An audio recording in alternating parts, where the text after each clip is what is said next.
ఇక ఈ 4 రోజుల ఘట్టంలో జాతర మొదలైన రోజు సరే కొంతమంది ముంగటి నుంచి వెనక నుంచి తప్పుడు ప్రచారాలు చేసిన అపనమ్మకాలు కలిగించిన ఈ క్షణం వరకు మేము చాలా టెన్షన్ పడ్డాం.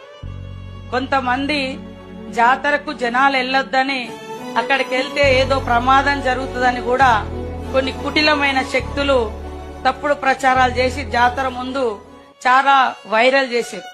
కానీ ఇక్కడ తల్లులు ఆదివాసి బిడ్డలే గాని అందరి కోరికలు నెరవేర్చే తల్లులుగా ఉన్నారు కాబట్టే కోట్లాది మంది భక్తులు ముందస్తు ఈ 4 రోజులలో మొక్కుకోవడం జరిగింది.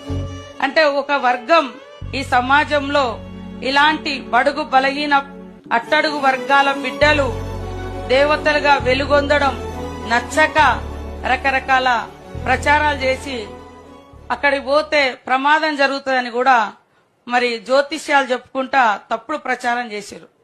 కాబట్టి ఇక్కడ ఉన్నటువంటి సోదరులు కూడా ఎందుకు జరుగుతుంది ఇట్లా ఈ దేవుళ్ళ మీద అనేది అర్థం చేసుకోవాల్సిన అవసరం ఉందని తెలియజేస్తా ఉన్నాం.